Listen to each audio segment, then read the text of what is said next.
It's time now for a look at the latest in local news. In the news today marks 2 weeks since the body of 8-year-old Noah Bush was found in a bar pit near the Mill Creek area here in Wayne County. Funeral services for Noah are set for this Saturday at 2 p.m. at Unity Church of God. The burial will be at Sunset Oaks Memorial Cemetery, Community Chapel Funeral Home in charge of all the arrangements. Public visitation is set for tomorrow from 2 to 5 p.m. at the Community Chapel Funeral Home here in Jesup. WIFO FM continues to follow this story, and on Wednesday talked with GBI Special Agent Stacy Carson.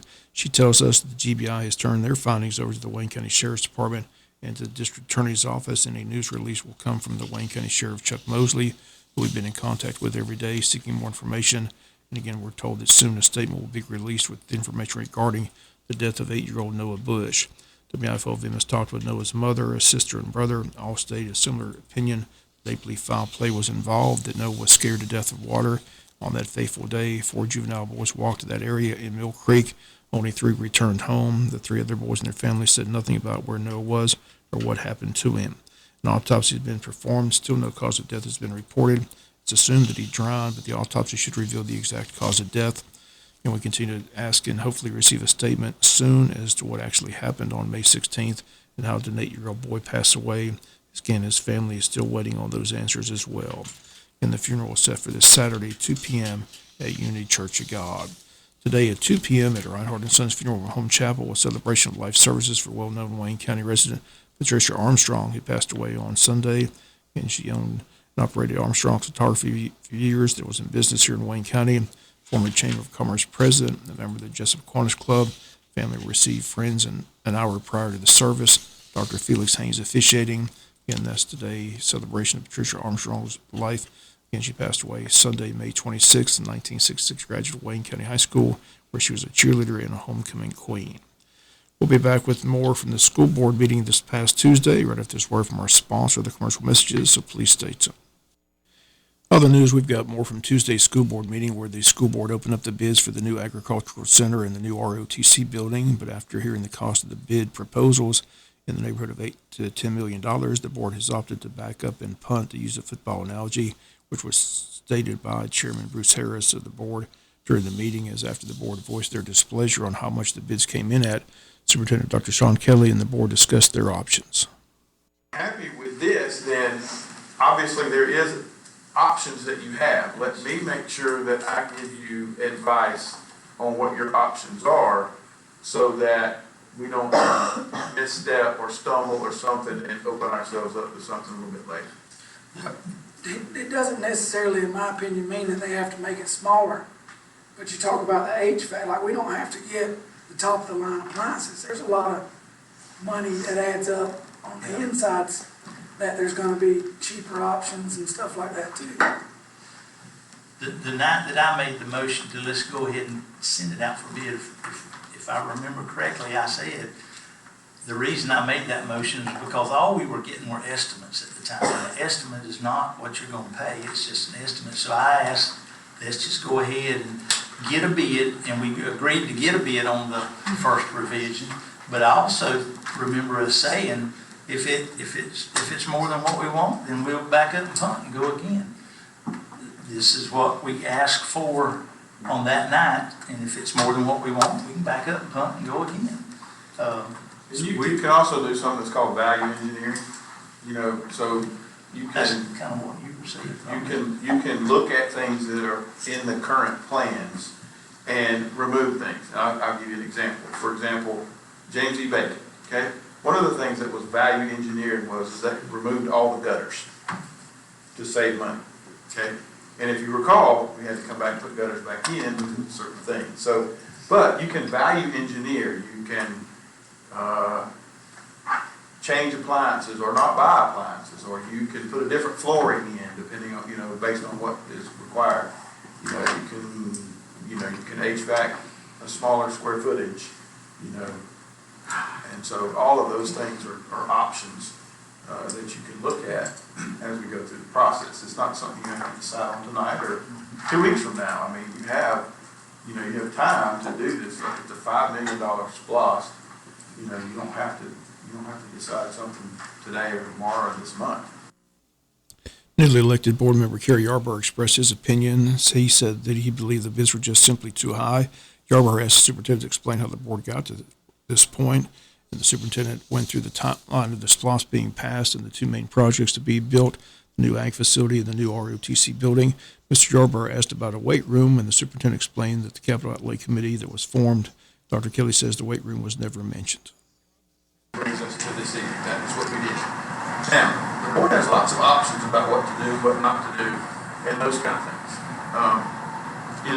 There was never a weight room, or refurbished So stadium. if you're talking about the capital outlay. And the only reason I'm asking these questions is, I know you don't know me and I don't know you, but I'm all about transparency Okay. and accountability. So, Mr. Ray Davidson suggested in a meeting one day that we have a capital outlay committee to serve as an advisory committee with regard to capital outlay, which is usually what you spend SPLOST funds on. So we formed a committee. Every board member, that then sitting board member, had to pick two people. Two board members were chosen to chair and vice chair the committee. I think you chaired. Mr. Davidson chaired, you vice chaired, because you can't have three board members in the same place at one time. And then we sent out invitations and met. One of the things that we were told is that ag and ROTC is one or two, either way, however you want to do it. I sat in every single capital outlay committee with Mr. Bruce and Mr. Evans. Okay, I sat in every single one of them. Okay, not one time ever was the words weight room mentioned. Now, there's a lot of people that say that it was, but I was there every single day for every single second. First one there, last one to leave. Never. What was mentioned is after ag and ROTC, we would either like to see a new stadium or a renovation to JC Stadium. And so we met several times, and there was talk about, what it would cost, how much it would cost to demolition and this and that. We might as well do this, we do that. Put it across the street, or we can renovate. And so we kept meeting. And then at one of the meetings, one of the guys in the committee says, why are we still meeting? Because we just keep talking about the same thing, and I'm paraphrasing now. And so I said, well, you don't have to meet. We can suspend the meetings. If you want to meet again, let me know. We'll form more meetings. Or if we have something else to bring to you, we'll have more meetings. And once again, that's some of the discussion this past Tuesday at the school board meeting. The board was not scheduled to make any decisions on the ROTC project or the ag facility. The process was to simply open the bids and see what the bids came in at. And again, when the lowest bid was around $8 million, highest bid around 10, the school received 5 different bids. The consensus from the board is that the bids are just simply too high. Todd Wise suggested that the total cost be around $5 million for both projects combined, $4 million for an ag facility, $1 million for the ROTC facility, and no decisions made Tuesday. WIFO will continue to follow the story as it develops. The city commissioners meet today at 6 p.m. at City Hall to discuss their upcoming 2024-2025 budget. Also an executive session to discuss personnel, and also on the agenda, golf cart purchase, water and wastewater departments. Under old business, all health choice contract to be discussed. That taking place today at City Hall at 6 p.m. We'll be back with some final news notes after this word from our sponsor, the commercial messages, so please stay tuned. Final notes and news, the Wayne County Commissioners meeting set for Monday, June 3rd at 6 p.m. at the Commissioners meeting room. On the agenda under presentations and announcements, Mark Nichols regarding grand jury presentments. Under citizens' concerns, Thaddeus Buggs to talk about post-road slowdown signs, child playing, and upkeep of cemetery in Mount Pleasant. Dennis Grantham talk about using the names of deceased military for naming street, roads, and highways in Wayne County. Under old business, consider approve the EMS medical director agreement, which was tabled from the May 6th meeting. Also, there's a DFACS board appointment on the agenda under old business. Under new business, consider approve agreement with Georgia Department of Corrections for prison detail. Consider approve bids for fence and lights at the Recreation Department and pickleball courts. Consider approved bids for vehicles for road department. Brandon Purcell to consider and approve Dairyland Acres Mobile Home Subdivision. Brandon Purcell also on hand to consider and approve Flint Branch Duplex Subdivision. Consider and approve minimum bids for property. Consider and approve agreement with Health Department to administer influenza vaccines for employee health fair. Consider approve MOU for water sewer for Board of Education Ag Building. Consider and approve changing the July meeting. And consider approve replacing a sheriff's vehicle. Several board appointments on the agenda as well. Items with the administrator, items with the county clerk, As with the commissioners' executive session, they do not have one. Again, that's taking place Monday, June 3rd at 6 p.m. at the County Commissioners Meeting Room. Summer feeding program in Wayne County is going to pick up this coming Tuesday, June 3rd, and ends on July 30th, every Tuesday and Thursday at the following locations: Martha Puckett Middle School, James E. Bacon Elementary, Martha Ross Smith Elementary, Odom Elementary, and the Sam Dreyer Community in Scriven, Georgia. The time each day, Tuesday and Thursday, from 10:30 to 11:30 a.m. Reminder, there will be no pickup on the July 4th holiday. This program is available for children ages 0 to 18 for people with special needs. It's free of charge. It's a federally funded program.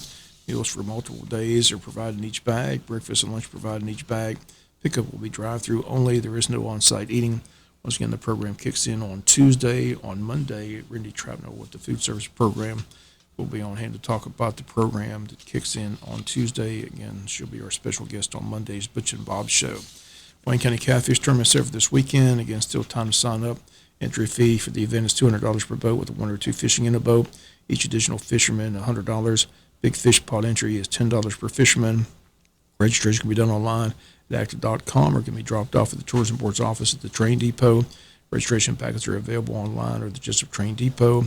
Again, the dates: the June 1st and 2nd gets underway Saturday, June 1st at 12 noon, continues until Sunday, June 2nd at 12 noon. The annual Wayne County Board of Tourism Catfish Tournament this weekend, June 1st and 2nd. That'll do it for the latest in local news. Sports comes your way in a few minutes. Bob Morgan, have a great day.